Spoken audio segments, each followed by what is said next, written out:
This is Drew Lance, and I'm flying high.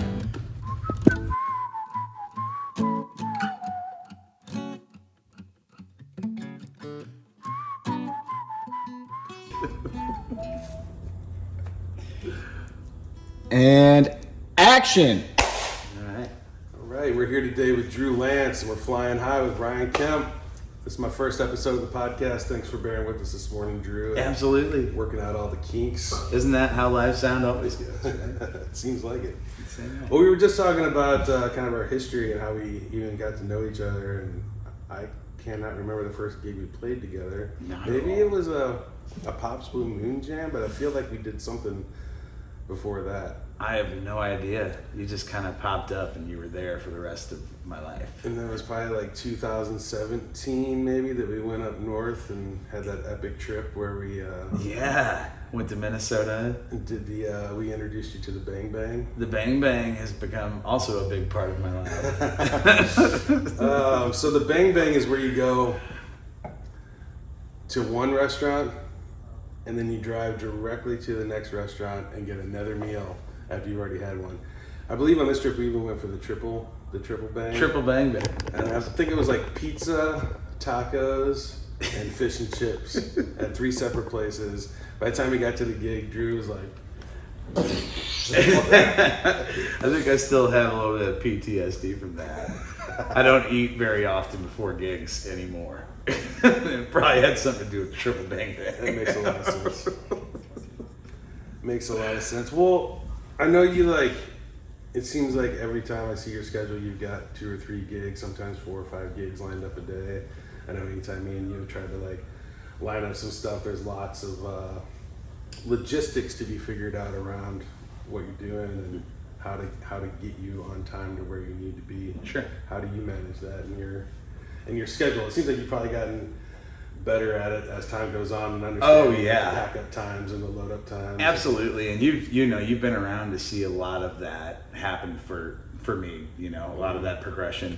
And at first, I was just not very good at that because I wanted to play with whoever I could play with for any reason necessary, whether it was musical growth or to grow a connection with somebody who could scratch my back, or the money was good, or the situation was cool. There's all these things, that go into wanting a gig. Mm-hmm. And I typically am pretty easy to convince to want to come to a gig because I love to play music. Absolutely. But, once I, upset enough people and myself to realize that I couldn't just be a yes man for everything. I couldn't just say yes to everything. And if I did, I had to really have a plan. So now, a lot of times, because I have a couple of different drum kits and I play a couple different, you've seen me kind of play the cajon setup, the very broke down percussion, I guess, and then all the way up to the full kit. And then now I've added, I play congas and bongos and auxiliary percussion in some bands. So now it's become where when I try to book 2 or 3 on one day, I'll try to get to the first place, set my drum kit up, if that's where the drum kit's being played, and then go to the second gig, set whatever I can up there, and get to my third gig, play, and then clean up as I go around and play these gigs.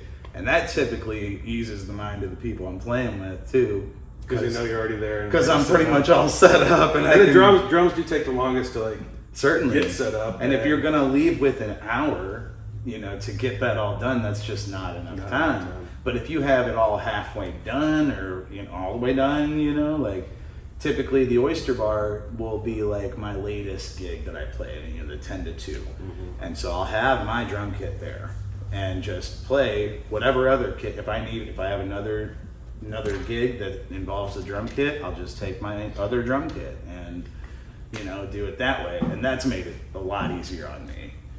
It makes a lot of sense. I know you're in high demand. It seems to be in most band situations I've ever been in, drummer is the hardest thing to come up with on a consistency because drummers are in high demand. There's a lot of musicians out there, and there might be a lot of drummers out there, but drummers that play with the finesse that you do, and you've got a lot of you're always listening. I feel whenever you're not just out there smashing away just to get through the gig. You're like really paying attention to what's going on, and like and you offer a lot, especially with the background, backing vocals too. And singing lead vocals. There's a lot that you have to offer in that department. So. Well, first of all, thank you, and secondly, I feel like the drummers that are playing with any kind of listening skills at all are always going to be more fun to play with, just the same as other instruments too, because as a drummer, we get a seat to all of the sonic elements in the band, and we can hear them, I feel like, a little bit easier than somebody who's playing a sonic instrument like bass or keys or something. We're hearing them all work together. So when something goes really right, and it's all sonically great, like we really hear that and we're able to drive at that. When somebody in the band or something is going wrong, we also hear that, and I say that to say we have all of these choices of what to pick and choose to grab onto. If the mandolin is playing like a nice little percussive choppy lick and we're jamming, I can latch onto that lick and maybe like cater my kick drum and my snare drum to that. Obviously the bass, if the bass is doing something, we're getting married, we're trying to marry the whole way. But you don't want to play the bass part, or you don't want to play the guitar player's part, but grabbing onto parts of what they're doing and to create your part is my favorite part of music. So the dance between the instruments and leaving the space for everyone to breathe, and it's not like you're missing anything, but that thing that happens when everybody's really locked in and like in that space of like communicating musically, and I'm just getting chills talking about it because it's a feeling that can't be matched. Absolutely not. It's hard to put words to whenever you're in that space of like, I don't know, I've almost gotten to like another dimension, if you will. Like really just closing my eyes, like, man, I'm part of creating this sound right now that is like meeting the audience in a way, and even feeding the musicians on stage while we're doing it. It's exciting. I was speaking with Sean Kanan the other night, and we were talking about how it's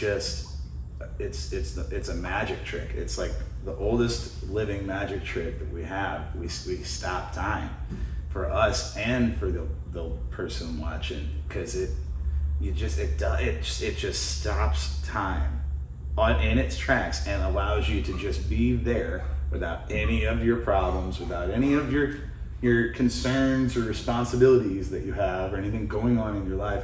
It all is washed away real quick whenever everything's working right, and the band's on fire and it's a good situation. And there's enough people in the audience to reciprocate that energy. It's a nice feeling. Because that can be tough, absolutely, whenever it's just not enough people in the venue or at the thing you're playing, or it's like a dinner gig and you're playing, but there's not a lot of energy reciprocation. It's more you giving, cutting their steak and giving you. And then maybe you get off stage and I know I've had this a lot where it's a dinner gig, they didn't clap, and as musicians, we want to hear some appreciation, It feels better, whatever it is, a clap, a snap. If you're a jazz musician, somebody coming to tip is even a great form of reciprocation, and they're letting you know you're doing something right.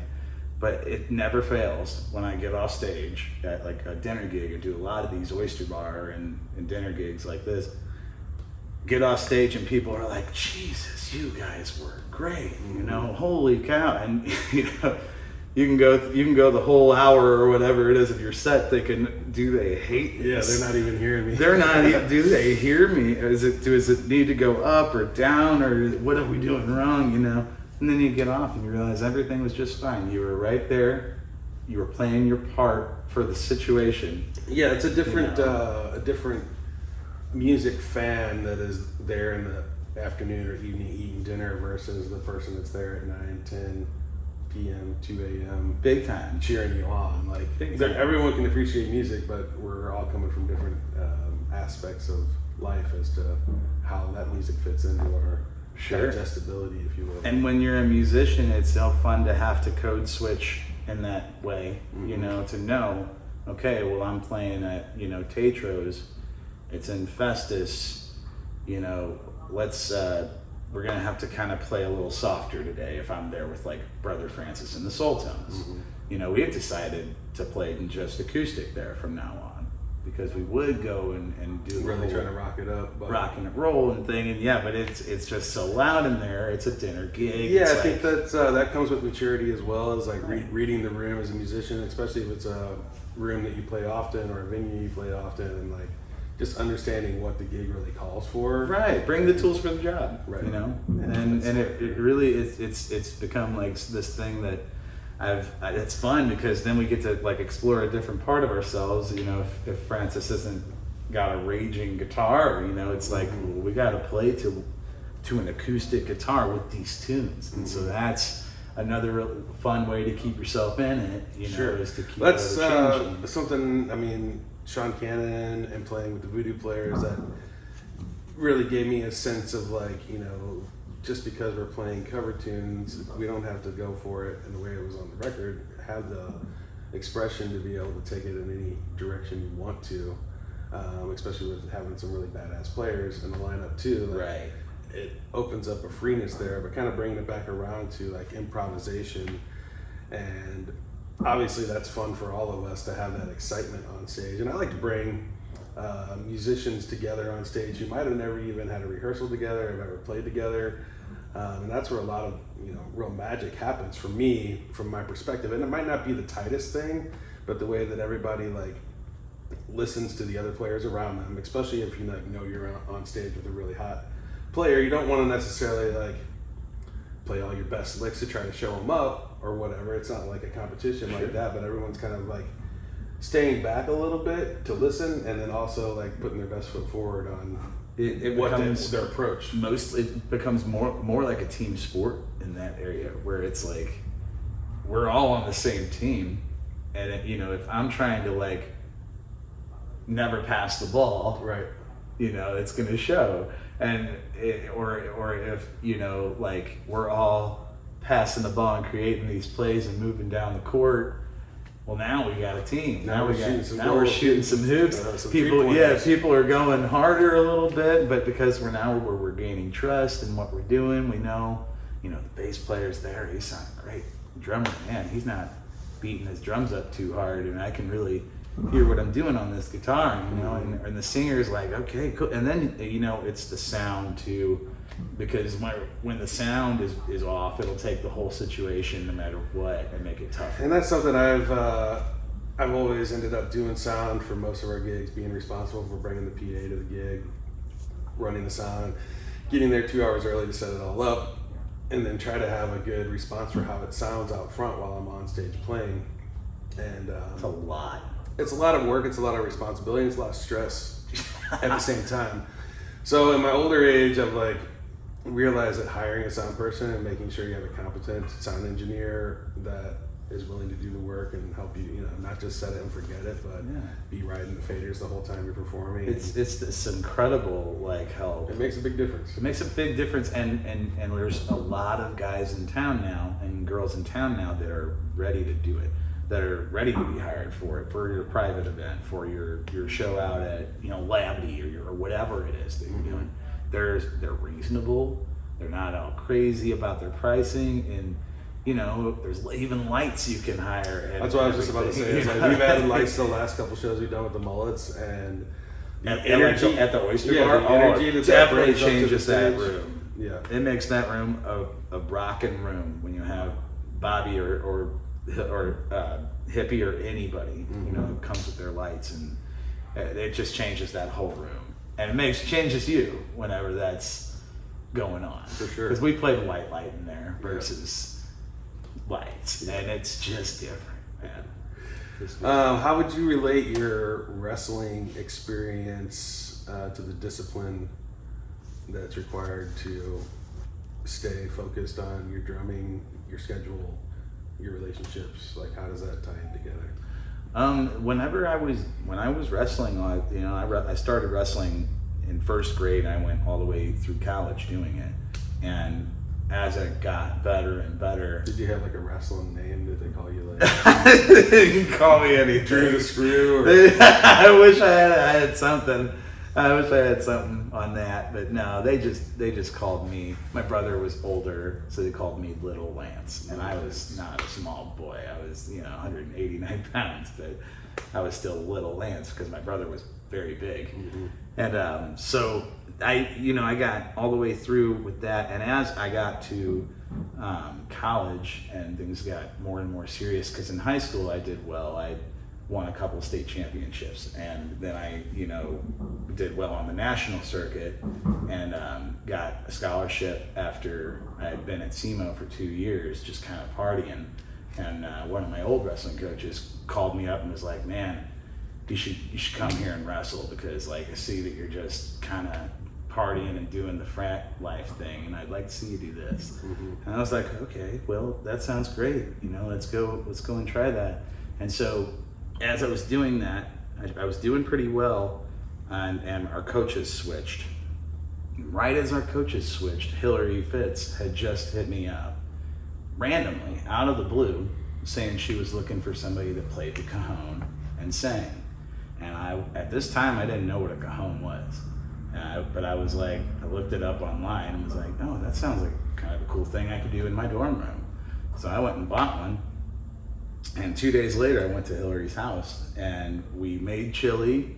And it was kind of October-ish. We made chili and just learned 4 hours of music, because she had already promised Brett from the Oyster Bar that she had 4 hours of music. And she didn't. So I got on with her. We played a Wednesday night, and we felt like this was it. This was a big deal to be playing 4 to 7 or whatever it was, 4 to 8 or something like that at the Oyster Bar. And what year is this? Probably like this would have been because I'm going on 10 years of doing this. 2012. So around there, yeah. So that was like prime time Oyster Bar, bringing in some really hot acts. Exactly. So to be there on a Wednesday, we were like, man, how did we get here? We played it. It went, just fine. It was a first gig, but it went just fine. I had hired my cousin for sound because I didn't know anyone else with a PA. Mm-hmm. He showed up with his solid state. I thought it was like state of the art equipment. It was, it wasn't a bad PA. But our reverb was just crazy. It was like it was wild. You look back and you laugh, but wow, what a situation! And from then on, I did not look back. And I think going from wrestling into that really did help me with like the work ethic, because it was going to be a social experiment. Mm-hmm. At this time, after I got the cajon, I played that one gig. We booked a couple more, but what I would do more often is I would take my cajon down to the Loop, and I would just sing and sit there and play and busk. And I thought, why not? Because I'd see people out there just barely strumming their guitar and getting by, and nobody's kicking them out. So I knew I could sit down there and sing whatever it was, I'm just singing a cappella. Singing a cappella with the drum. And at that moment, I met Kyle, I met Nick Dirty down there doing that, and they both had cajones or cajon setups that I was like, holy cow, like this is something I could really dig into. Mm-hmm. And it wasn't. I remember even chatting with Kyle and saying, I'm gonna make a band. I think that came right from the wrestling mindset of the grind. Sure. Like I could make a band. I'm gonna make it. Now I'm getting all these gigs, and there's no reason why I couldn't make a band, And I knew Hillary was going to already have something, but I was like, I think I could do something. Mm-hmm. And not long after that, I met Leah, and we created One Way Traffic, and we just never really looked. Was it really that fast? Like I thought there was like some like. There was Grass-Fed Mule. Okay, yeah, you were in that band. There was Grass-Fed Mule for a couple years. And that's probably where I first really started to get with you. I would say so, because that was where I started meeting a whole lot more people. Like we recorded at Paul Nealhouse's house, and then I was in Letter to Memphis with them. Okay. I kind of like just picked up all these different bands at once, and that was over like I would say a 5-year stretch.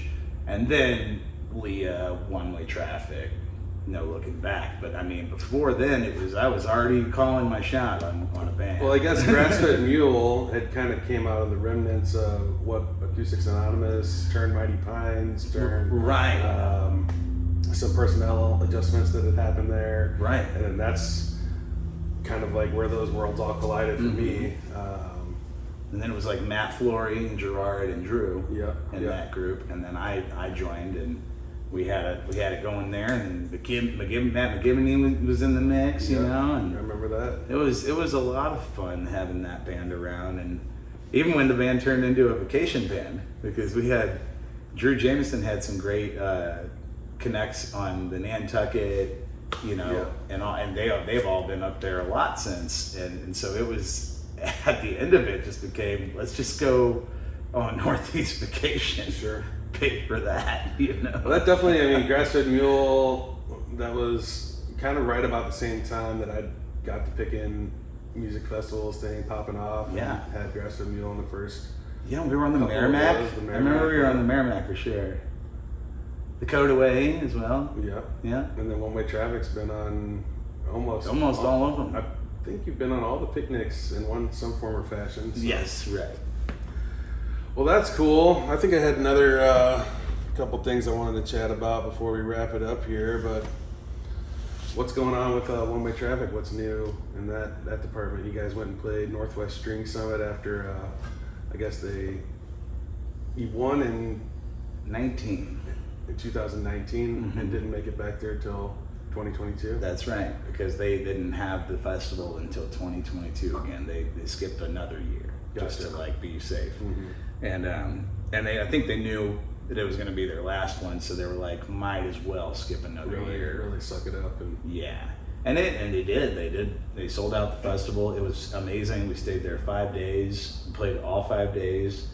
It was amazing. You guys got weather. to play the Cascade stage, which was one of my favorite. Yeah. The Cascade stage is super cool down in the gully there, and the tweener sets were always super populated. Was that up on the hill from where the main stage was at? Right. Yep. It was just right adjacent to it. That was super cool. We met a lot of great bands. You know, we're about to do a run with Armchair Buggy and Fireside Collective. That's they're a band I really want to get on the lineup. Really seeing Fireside Collective. Armchair Buggy, of course, has been some good friends for a long time. But Yeah, Fireside, I saw them at John Hartford Fest a few years back, and I knew that they were really going places, and I think they've really lit it up in the past few years. Since the last time I saw them. I saw them at String Summit, and before then, I was kind of on the health kick, so I was working out, but I ran out of service, and you know how on Spotify you run out of service if you're listening to something. It's all you got. And so they only had 2 tunes out, released. I loved them so much that I listened to them for a full hour that I was working out. And so it's just these 2 songs back and forth. So by the time I saw them later on in the festival, I knew all the words, and I'm up there in the front in one of their tweener sets singing all the words, and they're kind of like, yeah, dude, holy crap. You know, this guy's like a super fan. And I thought that was funny because I knew that we were in talks about getting the show with them going at the Blue Note at Off-Broadway 12-1 and the Blue Note 12-3.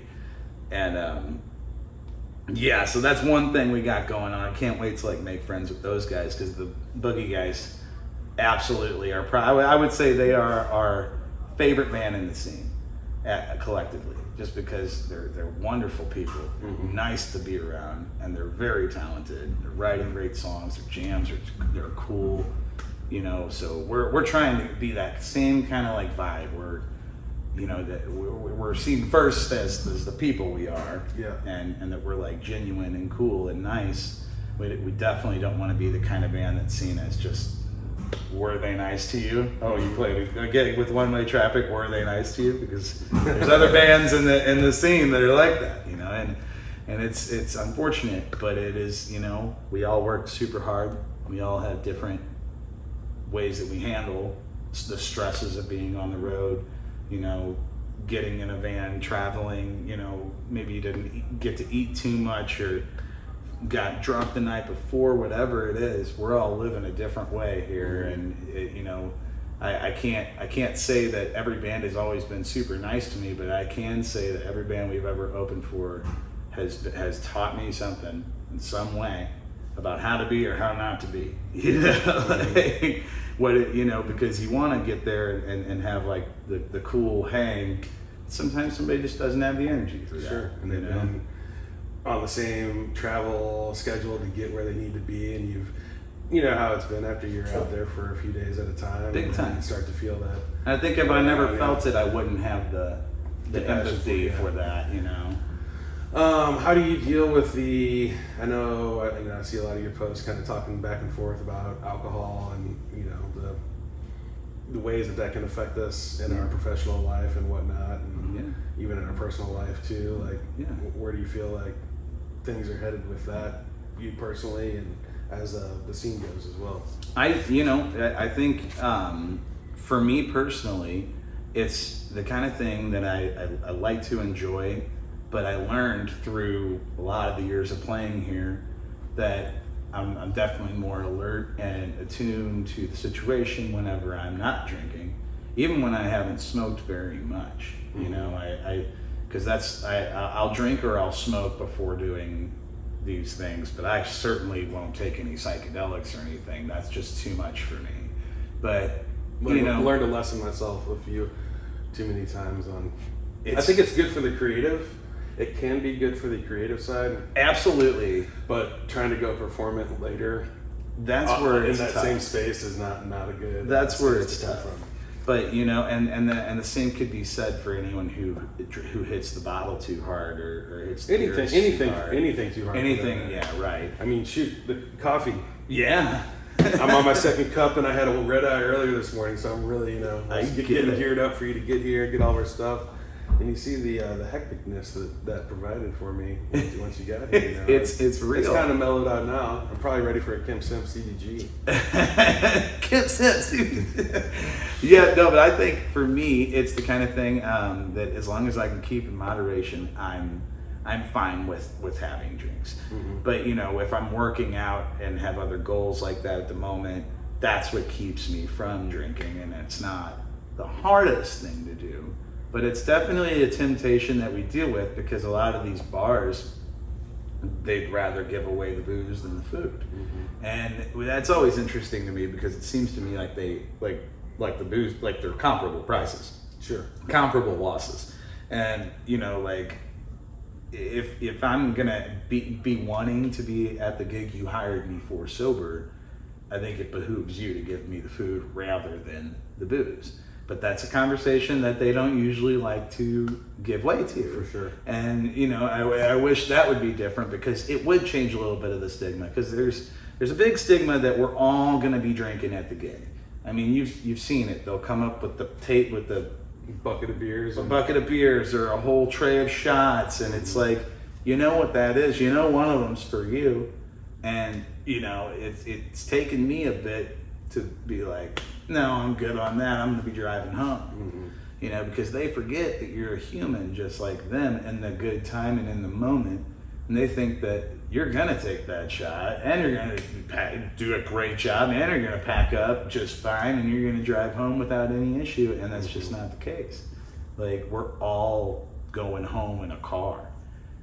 It's something when that even happens now, I just unsolicited, it all comes to the stage to me.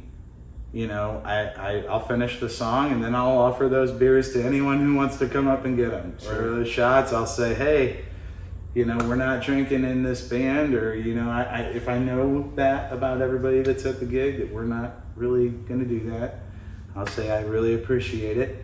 We would rather a cash tip. Because we all have bills, and this right here is gonna get us in trouble. For sure. And I guess you don't want to be like, you don't want to come off as rude to the person who's trying to offer a nice gesture. But I've just seen it so many times that it's kind of putting you in a position, putting anyone in a position. Because you want to have that fun, you want to reciprocate, you want to be respectful, but you're now talking about some bigger than this gig, bigger than this good time stuff. And for any of us that have had a DUI or anything, that really amplifies the position you're putting them in. Or maybe they're an alcoholic, you know, and now you're like tempting an alcoholic with a shot right in front of them. And that's just, you know, it's a tough world. And it, you know, again, they're trying to be nice, but that's why I tell them, I'm like, you know what, I know that you spent $25 on these shots, and we really appreciate that. Next time, please just put it in the tip bucket, because that's not going to get us in trouble, and this might, you know. But it's just a stigma that we live with as musicians, and you know, that stigma branches into our personal lives all the time. You know, when you're trying to like maybe meet somebody new and start dating, and you tell them you're a musician by trade, that can be worrisome because of the stigma of the alcohol and the party that goes along with it. Right. That's Although most of us don't. That's something me and Kyle have kind of been talking about over these past few weeks, is just like the image of a rock star in the 70s and 80s is like party on, you know?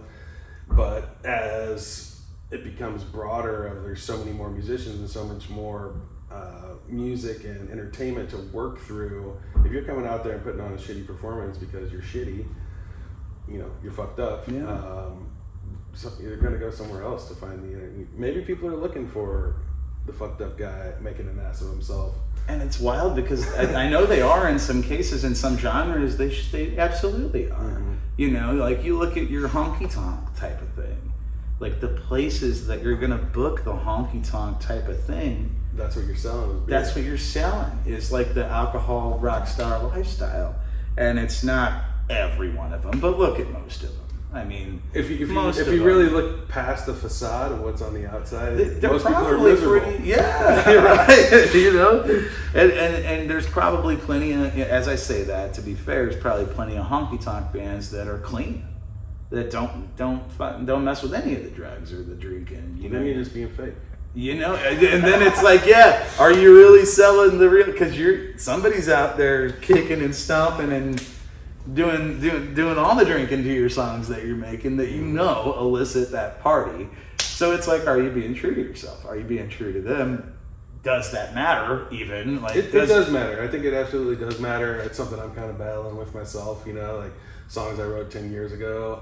I would rather not even sing them because it doesn't pertain to the life I'm living now, and the words you're putting out there in the universe is what's making your dreams become reality. Certainly. That's something that I get to talking with Brother Francis and Jacob Singerling about a lot, is, you know, some of these songs that you're putting out into the world, and that you're going to sing over and over and over, are going to become affirmations to you no matter what. Yeah. If you're singing them over and over and over, unless you got a really good handle on yourself and a good sense of yourself, and you realize that you are just performing. Let's face it, most artists don't. Exactly. But you have to really go inside yourself to know, like, you know, the song I sing with One Way Traffic, Through Tendencies. Pretty overly honest, I would call it. But at the same time is pointing out just every flaw I have in myself, for anything, for better, for worse. And I think instead of that being kind of a negative affirmation, that it's a positive reminder for me, you know, that I can be better than I was yesterday, or if I messed up, that I can forgive myself, you know, because that's the other central message of the song. And so it's a tricky line where it's like, okay, well, yeah, maybe that's not you now. Maybe it's not, you know, who you are right now. But you were there, and you do understand it. And if it's going to, well, that message translates to the listener as well, and that's something that they can create their own relationship with. Right. That's aside from who you were when you wrote that song. So I think there's place for that, and I think if you want to clear that air, it's a good talking piece. It's a good, because banter's hard. Banter is like a hard thing to do, I feel like. And some guys do it great. Like you watch Chicago Farmer, you know, and he can just talk to a crowd like they're just buddies. And it's really, or, you know, Brian Curran, he does a great job of just speaking to a group of people and like a friendly conversation. And, you know, one of the harder things for me has been talking over the mic and not having this different personality than I do when we are just talking right here. And it's a tougher thing than it's. I do the exact same thing. Like, my wife Cassie gives me, who is this other character that comes out when you get on camera? And I'm like trying to battle that guy the whole time, just be as real as possible. Right. And it still pops up, it's like our ego gets in the way, but. Absolutely. Because you see what you see other people doing and doing their thing, and it's working, and you kind of want to make your thing happen and make it work for you. And so I've found for me that if I'm just honest about kind of, even if I don't stray away too much from why I wrote this song type of stuff, so that I don't get into something because all of us have said something we didn't want to say over the microphone for any reason. But sure, if you go and record that and put it on broadcast for everyone to listen to, that's a little more permanent. You can take it down, I guess, but yeah, absolutely. And that's to say for any of the songs we've recorded that we've put out. You take a look back and it's like looking through a scrapbook. I just reached over 5 hours on Spotify on songs I've been on. Nice. And I've just been, it's fun now and again to look back and like think about where I was in my musical journey, and it really takes me right back to that moment. Like even like the Oak Steel and Lightning record, like right whenever I listened to the songs that we were playing, I remember Sean and Suggestions, and like the bee bender with Julian in there, and I'd never seen a bee bender, and he'd never played one, and John coming in and he just is a joy anyway. He just was gonna kill everything anyway. The steel player, and it's that way for everything I listen to, and that's why I keep on recording with people. That's why I'm able to schedule these things to work. That's why I want to schedule these things to work, whether it's something like this or whether it's going to record, on somebody's full album. I want to be there. I want to try it. I'm never going to stop picking up people to play with and seeing what works and seeing where I can get the synergy that I want out of the group. And, I'll work the logistics however I need to. And, I do. I will, man. So, well, awesome, man. I think this is a really great conversation. I think we got some nice nuggets here. Absolutely. I appreciate you coming on the show. Absolutely. Thanks for having me. Maybe you could do like this is Drew Lance and I'm flying high. It's like a closing thing. Right into the camera. Here, I got you. This is Drew Lance, and I'm flying high.